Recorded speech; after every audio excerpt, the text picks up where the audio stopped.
Hello everybody, welcome back to Spurverse, my scale model universe, people of Earth. Welcome to part one of a brand new build. Look what is on the bench. We have got, I kid you not, glare and all, the K7 space station from AMT. This was a special edition that it says it's available for the first time in 30 years. I don't know how many years ago this was available for the first time in 30 years, but it wasn't yesterday. It's still in its plastic, and I don't do unboxings, so it's not an unboxing, but I have a confession to make. I've never built one of these scale models before. Not from AMT, not in the scale. I've never done it. I happen to be over at a it's actually a friend of Lowe's, but I recently got to know him, Steve Neal. He lives relatively close to me, and I went over to his shop a few months ago, and he was at his bench building this for a client. It was a commission build. And it really looked cool. And to have various iconic things from the original series is something I want to do. So as you know, we build to replenish a collection that I mostly gave away many years ago, and here we are. And so let's get going. I want to unbox this. Actually, it's not even an unboxing. I'm going to open it for the first time. We're going to open it together. Now, you may be rolling your eyes and going, nothing special here. Okay, well, there might not be anything special here, but I know you've got this in your stash, haven't you? Oh, that's right. I can see you at the back snickering. You have this in your stash and you've never built it. You know I've said that before. So what am I encouraging all of you to do? That's right. That's right. Go into that cupboard, pull a kit out, and build it. Doesn't have to be this one, but we're building this one. I want you to build something, but oh, this is interesting. On the back is like a supplemental piece of promotion here. Trouble, it says. Klingons. Quadritical. And tribbles. If not for the quick thinking and the timely actions of the crew of the Enterprise, this quirky trio of ingredients would surely have been a recipe for disaster on a galactic scale. This highly entertaining misadventure came together aboard the Deep Space Station K7 in the classic Star Trek episode Trouble with Tribbles. There it is. So, along with a connecting hangar deck, 3 disc-shaped living quarters are linked to the central structure via a cylindrical passageway. Of course, it would help if I could read. This classic model kit is finally available again after a 30-year absence. Created using the original tooling, the fully assembled K7 measures 15 inches wide, 7 high. The kit includes a miniature Enterprise and a display stand. Decals and instructions. The kit is molded in grey and clear plastic with black display stand and a metal support. And when you look super close up, it gives you this kind of cool detail of what we're going to do. Now, obviously, we need some shading and a little bit of distressing, so that's going to be fun. I think what I might do actually is see if I can't get this off, because let's see here. I don't want to tear it. There we go. Because we're going to keep that for inspiration and maybe a little bit of reference. Who knows? Okay. In the box, a little stand, definitely some clear parts, instructions, some promotional material. Bye-bye. And a postcard asking you to sign up and be heard. There you go. Send your postcard in and demand that they build stuff. I suppose. Interesting. Okay, we've got some decals. We'll look at those. Always a little sketched out by decals that have been in a box for God knows how long. Okay, relatively basic here, look. Nothing special, but just sort of some simple black on white transfers, very basic. And a CBS Studios trademark. Okay, so they'll go on relatively easy, and if we miss one of those, that's not something that would be difficult for us to replicate. Instructions. Well, nothing special here. You can, there's your Enterprise. There's your Enterprise. And then after you've got your Enterprise, you've got basic assembly of the various different housings. The towers are in clear, so they can be lit. I think we're going to light this. Come on, you got to light this, right? And then each one of the arms, there's 3 of those. And then you've got the docking port and the main housing that drops on top. Not complicated at all. This should be a relatively quick build, I think. And this is, as you're watching this, we are in sort of the 3rd week in September now, right? So we'll be going into Halloween. So hopefully for October, we're going to do a Halloween build. And we'll also start on a Irwin Allen project. So there you go. Wow. Okay. Nothing complicated here.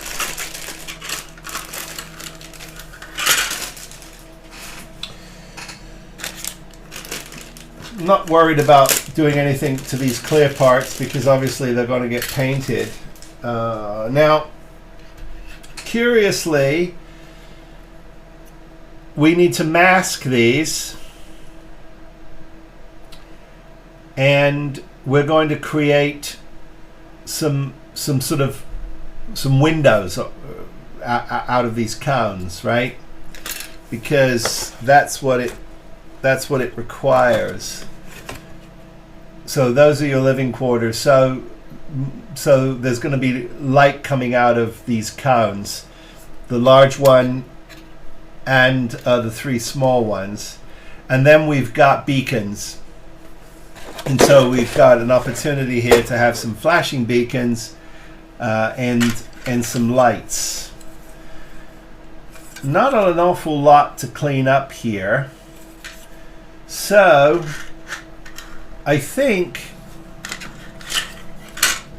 we got some flashing here and some stuff that needs to come off. Let me remove this one. It says it's number 5, but we've got some flashing here.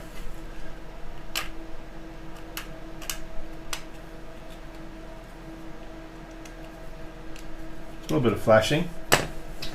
Ba-bum, ba-bum. I don't want anything too harsh here. Just want to see. Yeah, there's quite a bit of flash that has to be cleaned up here, which is fine. We'll do that. See, I go into Zen mode and completely forget that you're sitting here going, "Oh, we're gonna just stare at you doing that for hours on end because we're out of here." No, you don't have to do that. I apologize. Yeah, I'm going to put these together as sub-assemblies, and then we'll think about lighting and light blocking, and some detail work. That is the extent of the kit. There it is in front of you. Not complicated, but should be a lot of fun. Should be a lot of fun. Okay, so welcome aboard. It's great to have you with me. If you're watching and wondering what's going on, we're building the K7 space station from AMT. Please don't forget to like and subscribe and hit that bell if you want notification of future upcoming builds. That's how you'll get it. And it means an awful lot to me when you do click the subscribe button. I greatly appreciate each and every one of my subscribers. Okay, come back in a second. We'll do some sub-assemblies after I've cleaned all this flash up. And then we'll talk about priming and lighting strategy. There you go. Okay, before I finish cleaning up and priming, I thought I'd jump in and talk about something here. So, what I'm realizing is that each arm, which has living accommodations in it, has a cone that needs to be lit. So that's 3 lights. And then you've got the main you've got the main body of the station, and that has a light. And I'm going to be using 3 mil because they go in here quite easily, and so I think it's plenty of light. Here, let me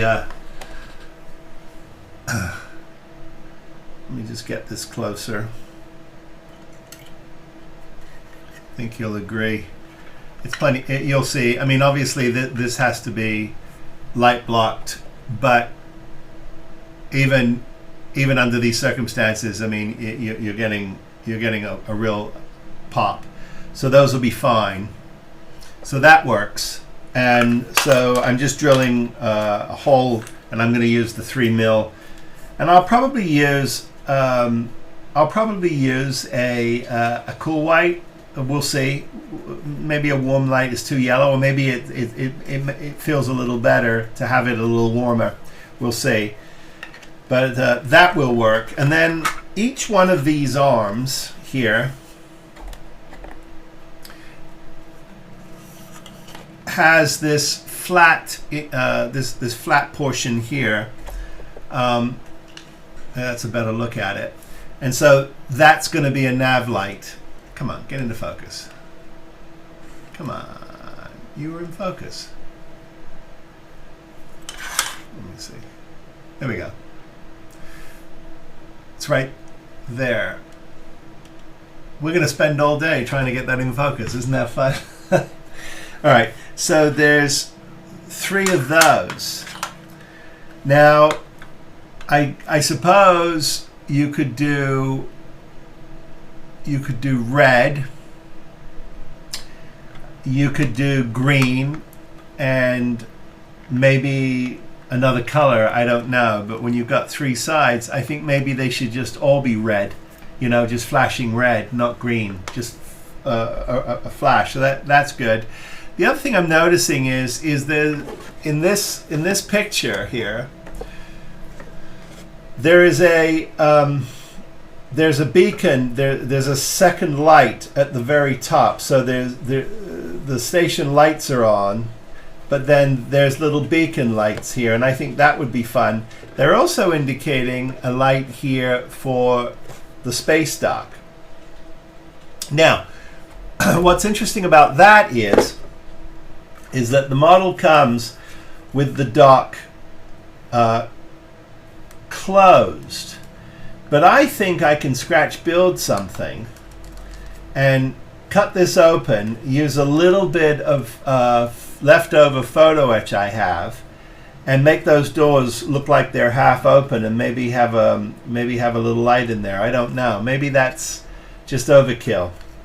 So what I have to do is I have to be able to get light, get wires through here. There's plenty of room to do it. I'm going to have to be creative here when I channel through here, because that drops into this piece here, and now this is upside down at the moment because that's how they want it installed. So that all drops into here. And then there is this piece here, which has the top and the bottom. And so what you do is, this is obviously the top. Actually, I tell a lie. That's the bottom. And this is I think going to be the top.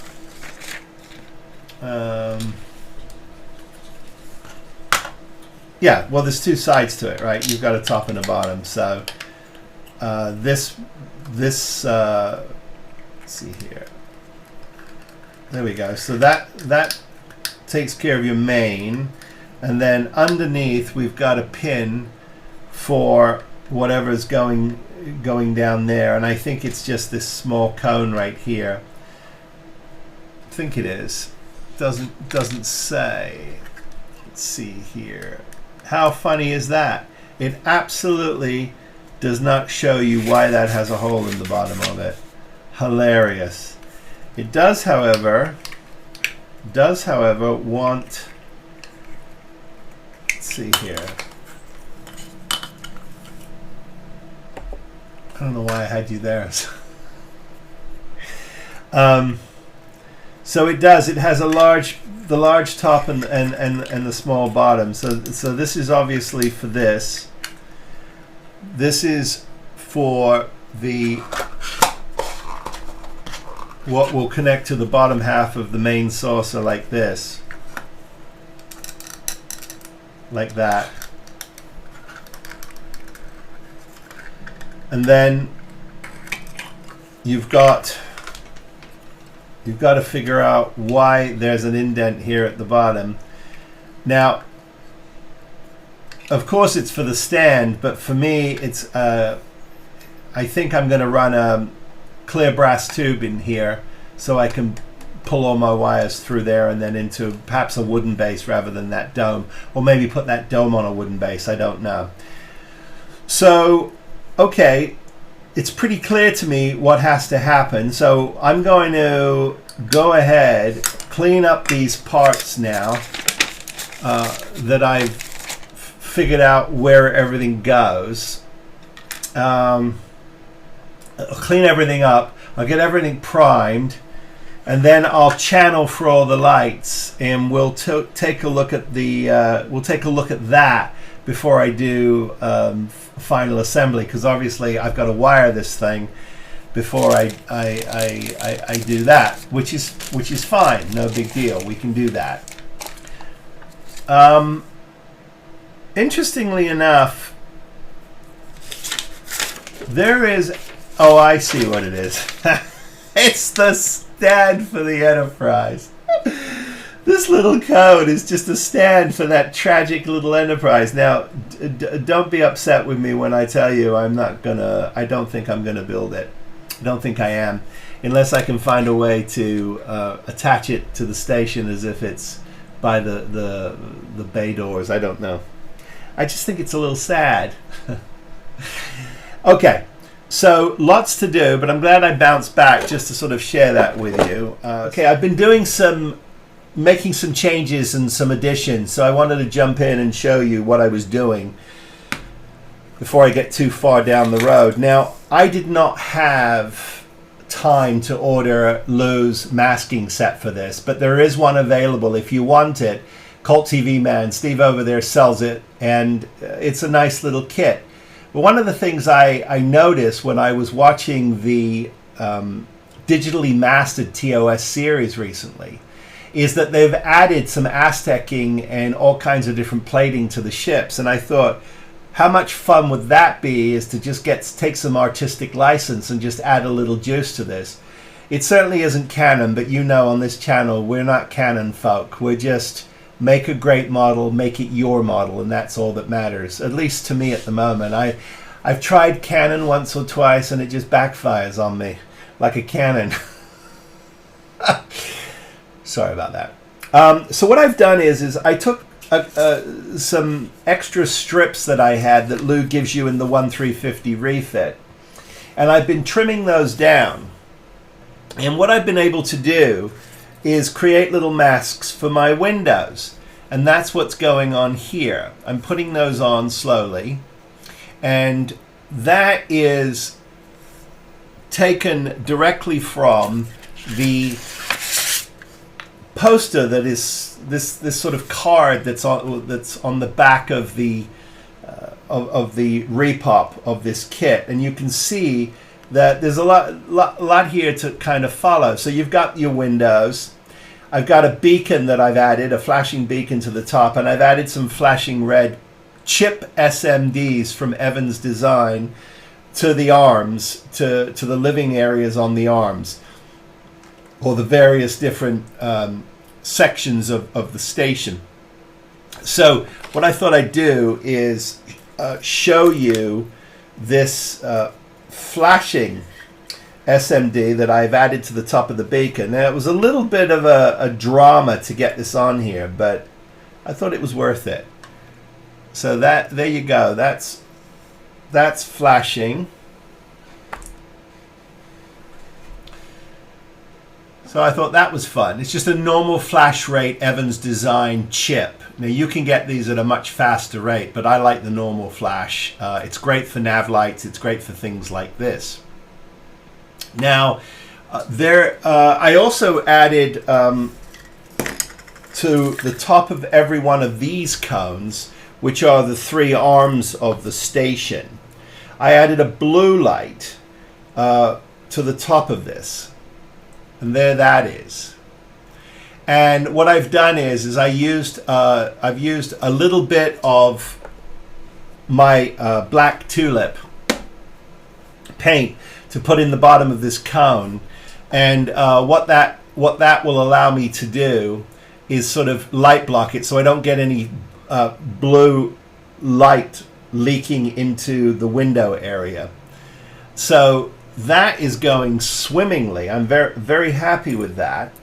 And then I've added a cold white 3mm light to every one of these arms, my lollipops. And so I'm going to have, here's, did I show you the nav light?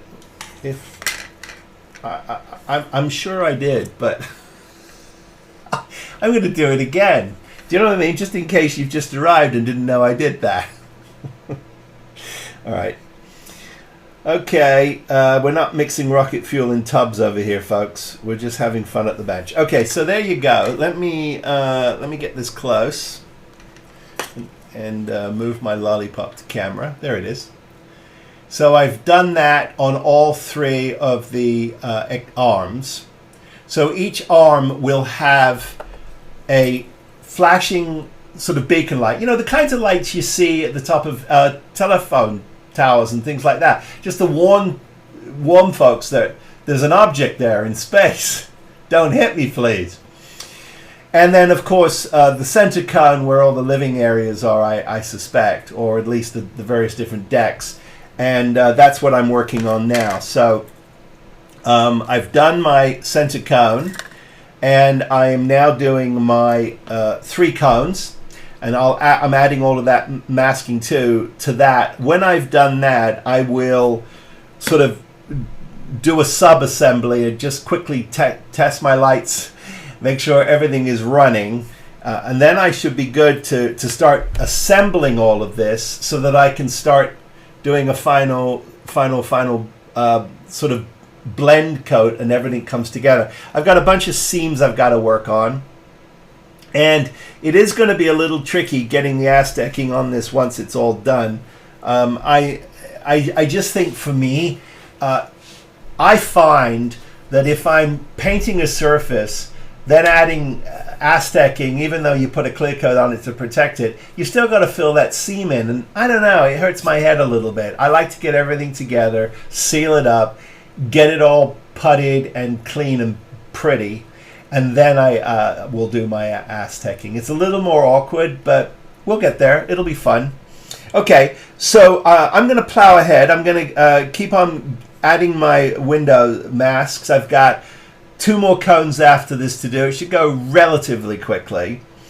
Everything is in. These little chip lights, by the way I added those to the bottom is I dropped them into the cone, and then I added some of my Solares. I'm sure you guys, well, you know about this. It comes in various different qualities and clarities. This happens to be their most clear. I like to use it for headlights and things like that. And then I just, it's UV curing stuff, right? And then I hit it with my little UV light, and then I added a little tulip underneath to light block that, and all's well at K7. Okay, so I'm going to continue on. I wanted to at least show you what I was up to, so it's not a ta-da. And I'm gonna press on here, get everything, get these masks on, get a quick light test to make sure everything is working, and then I can start doing final assembly, and then we can start looking at paint. I was having a conversation with a very dear friend of mine, whose name will remain nameless, and I'm sure you already know who he is. Anyway, we were having a conversation this morning, and I mentioned to him that I was doing this build, that I had this kit in my stash for a long time, and that some of these kits, I like to sort of once in a while punch them out. And anyway, he said to me, "Well, good luck polishing that turd." And it dawned on me that, okay, this is one of those kits that is grossly inaccurate and doesn't in any way, shape, or form necessarily accurately reflect the model. But then I thought to myself, this is one of those opportunities where you take a kit and you make it yours, So I'm going to have some fun with it. I'm going to Aztec the thing. I'm starting to put a few details, minor details on the outside, a little bit of extra photo etch that I had, but I think it's going to come alive in the painting scheme. But when he said polishing a turd, he wasn't entirely wrong. Now I've started to do that here, but I thought I would stop so that you could see what I'm dealing with. So it has a coat on it. Now, I got these lined up as best as I could. And I've started to grind away here a little bit. I've got a lot of sanding to do. But you can see right here, that black line, that's the overbite of this kit. And there's no way around it. Even if you remove the locator pins, that's what you get. So I'm just going to do the best I can to clean that up and try to get this as smooth as I can. Now, curiously, on the actual neck of these, not terrible. In fact, some of them we've almost lost the seam line entirely, and I did nothing but sand. So that's a good sign. But for the most part, there's a lot of grinding that has to be done. I will say that, when I put the clear cones on that have obviously been masked, I like the way they blend into this top and disappear. That's because of the lip that was created in the kit. And of course, the same is true for the actual center of the station. But you can see I've got this massive step here that I'm going to have to deal with. And that's all about puttying and sanding. I've been having a little bit of fun with the base, so I've put some old TOS control buttons on here and a little white on and off on the bottom, and it's going to be operated with a little 9-volt battery underneath. So that'll be fun. I might dust this with a little black or something just to give it some texture. I'm not sure, but that stand is pretty ready to go. So the next thing I've really got to do is I've just got to work on puttying and cleaning this up. And then once I've done that, you've got this key here. It's this little white key. And essentially what you do is you line up your 3 posts with this, glue them in, and I'll probably do that with epoxy and make it the last thing I do tonight. And let them sit, and then they will be together as a triangle, and then everything else wires into that. Now I do have what I've done is I've cleaned up my wires to the extent that I can I've shortened them enough that they'll sit in this base here.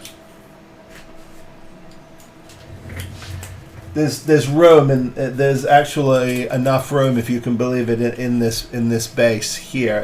It's not super deep, but there's plenty of room. So my main wire coming from the base will come up, and it will drop. It doesn't go into this piece. It goes into this piece over here. Bear with me for just a second. I apologize.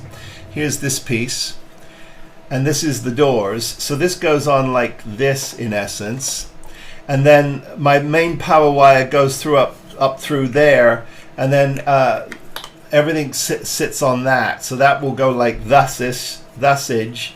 These will sit on here, and then your main tower goes on top of that, and then, if I may be so bold as to lay these out, you'll see how this thing looks when it's kind of all together. It's kind of looks a little like that, and that is the extent of this thing. So then it's really about, using my imagination on the detailing, and that'll be fun. But I do need to clean up these seams a little bit because, to a certain extent it is what it is, but this is really bad. It's really bad. So I'm gonna take my time here, and I'm gonna take an hour or two, and I'm gonna see how well I can clean these up.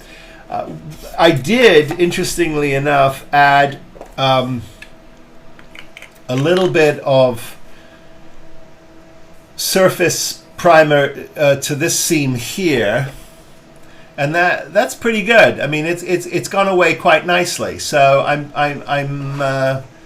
I'm reasonably confident. Oh, there's that little detail I added above the door. I know it's not on the actual filming thing, but it's on mine. Okay, so anyway, I'm reasonably convinced that I can actually do a relatively decent job cleaning this up. So that's what I'm going to do now. I'm going to then do a little puttying. We'll do a reprime, and then we should be ready to lay down our first color, which is I'm going to go to my Insignia White, and then it'll get a couple of coats of that, and then I will do my Aztecing over that, and those will be on sort of the lighter grays. I'll do a couple of levels of that, and it should add some depth and texture to it. It should be a lot of fun. Not a lot of complexity to this kit, but the devil's in the details. We'll sort of keep going here. So come back when I've cleaned this up and got this thing together, and we'll put a coat of primer on it. Before we go, though, just so as you know, because I said I'm going to put it together. So look, you've got this locking mechanism here, just so you can see what my plan is. You've this disc that comes with it, right? There's the disc, and so the idea is that it drops onto these like that, and then that's what locks it into place. So I'm going to glue them together, so the next time you see these, I'll have epoxied these and they'll be together, and we should all be good to go. And maybe we'll do a little airbrushing together. I'm not sure. All right. It's feels good to be in the painting stage, and there's a lot going on. I started out with just a base coat of gray primer. Right? Then I hit it with black. I hit the whole thing with the black. so that I could create some shadows. Then I hit it with my insignia white. Then I started softening it with some blues. I think you can see from this angle that I also started to put in some shading and a little bit of plating. I decided not to Aztec it because it looked a little goofy. But I'm definitely trying to play with color and soften it down a little bit. I think you can see that it's really starting to take shape for what it is. It's not a lot to write home about, but it's fun. It's fun, and it's a piece. It's a piece of the TOS world. Now, curiously enough, there we go. Curiously enough, I wanted to talk about something because I think it's really fun. Now, we know that this model is, to say it's inaccurate would be the understatement of the millennia, I would say. And my eyes were opened to me by a friend of mine, Raul, good guy, who I met on one of my chats, and we sort of started to get on the conversation of who's building what and who's building what, and I got onto the, saying, "Oh, I'm building the K7," and he goes, "Oh, that dog's breakfast." Well, curiously, he had a actual production still, which I want to share with you so that we can talk about the inaccuracies. Now, it doesn't matter. If you want to accurize this thing, I think it would be awesome. But it's fun to sort of just get a sense of what they missed, and I don't know why they missed it, but they missed it. So let's take a look here. This is the actual filming miniature. Now, unfortunately, I only have the one angle, but there's a couple of things worth looking at here. The first thing that pops out to me is that at the top of each cone, it appears that there's a color. Now, I'm seeing, it's really hard because you're guessing, right? You're looking at studio light, and you're just guessing. You're just trying to figure out what exactly is it that you're looking at. But we can only go by what we look at through the naked eye. So there's color. Now, to my eye, there's a green at the top of the center cone. And the top of the antenna ball is probably a silver. Then each one of the arms, the ends of the lollipop arms, have a different color on the top of their cone. One looks red, the other one looks green, and we can't see the rear cone from this view. The other thing you'll notice is that the center saucer, if we can call it that, is it's a different shape than ours. It has a lot more of a rounded, almost, it comes to a blade point on the edges of the saucer. It doesn't have that square kind of it doesn't have the square look that we have here. It doesn't have this square. It's too square. The other thing you'll notice too is that the cones themselves are not as pointy as these cones. These cones are more like Christmas trees, whereas the cones in the on the production model, obviously, they're a little softer and a little stubbier.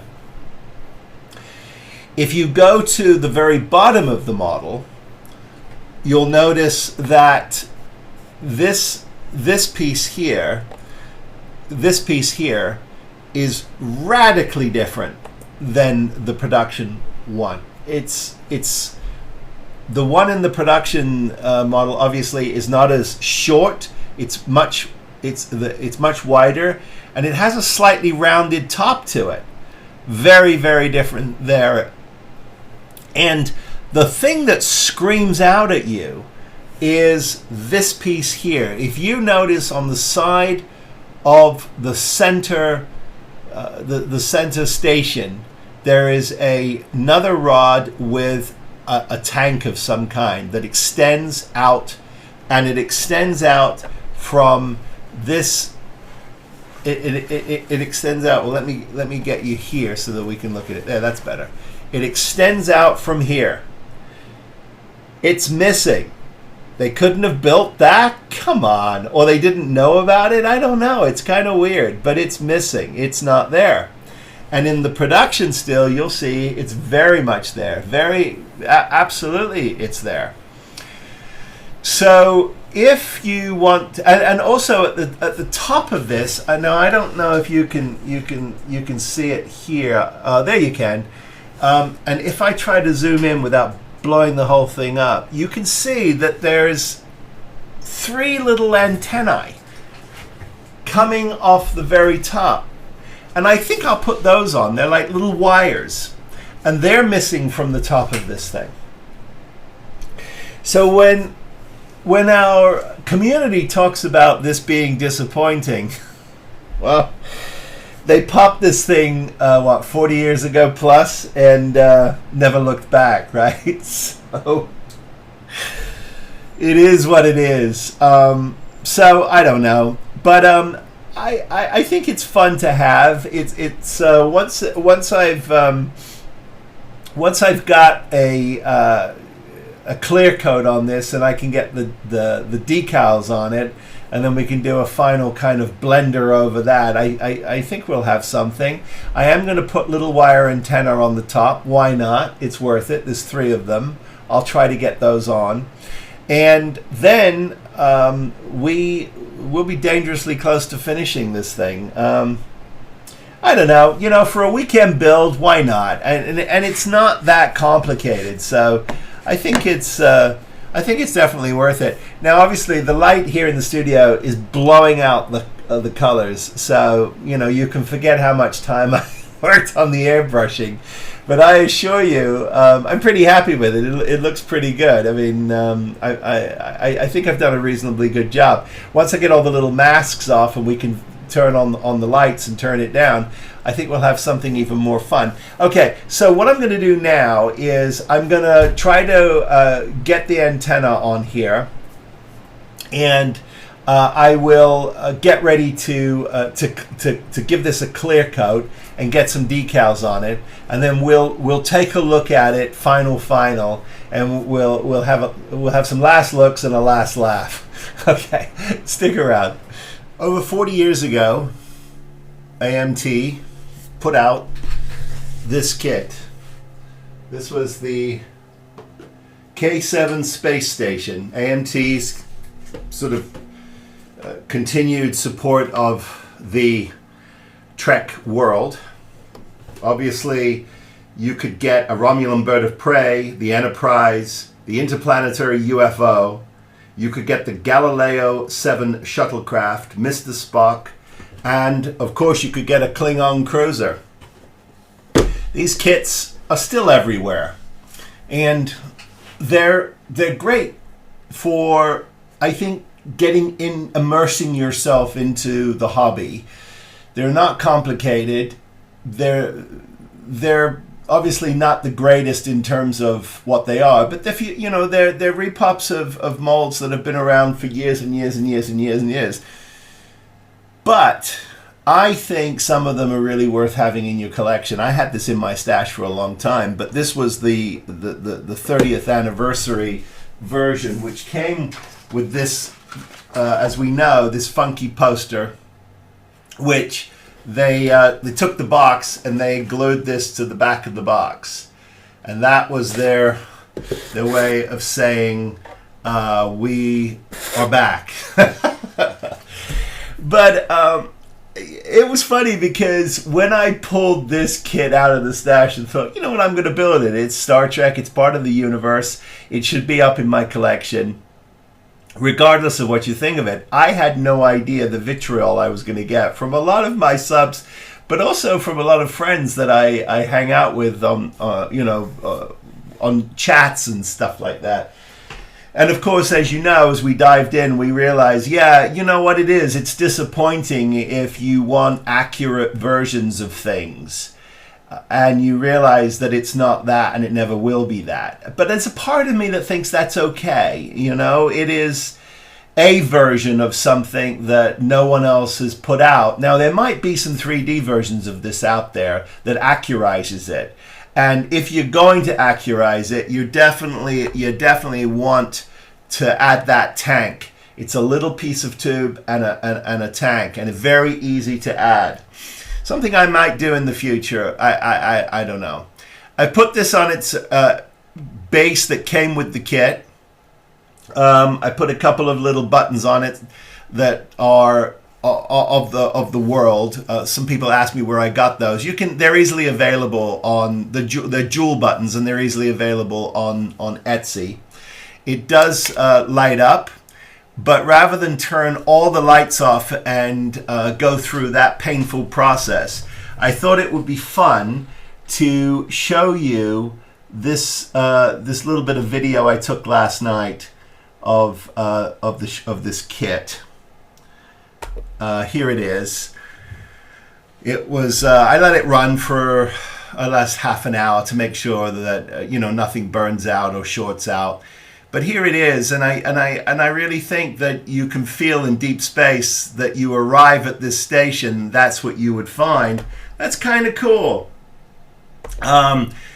It is not the friendliest of kits to put together. It's a bit of a mess.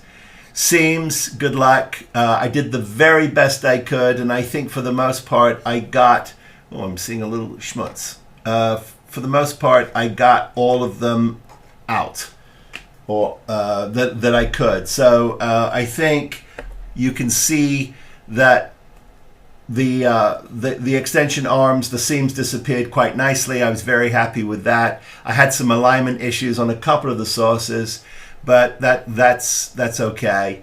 I do like this. I do like this model, and I encourage everybody to pull it out and play with it.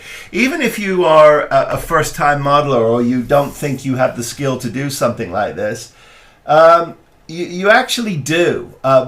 Just take your time, put it together. No matter what it is, it's a start, and that's how you learn. You're not going to learn leaving it in the box and not trying to build it.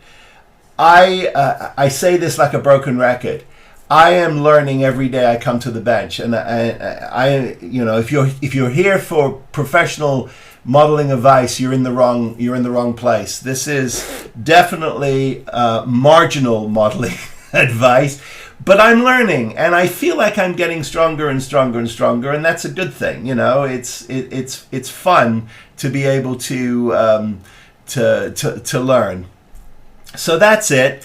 This is the AMT K7 from the Star Trek collection, a repop that is out there and available. So if you don't have it, pick it up. If you do have it, come on, get it out of the box and build it. You'll be glad you did. All right, everybody. If you like my content and you're coming through and checking me out, please hit that like and subscribe button. Very important.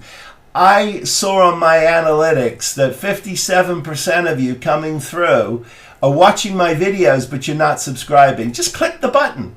You'll feel good about it, and you'll be doing me an awful lot of good. So as always, reach me, spruverse@gmail.com. You can follow my In the Weeds photos of my daily builds on Spruverse. I'm at Spruverse on Instagram, occasionally on TikTok, but it's a little painful. And Threads, I'm trying. But as always, I wish all of you, please, be safe, be well, build something, and I'll see you next time. Take care, everybody.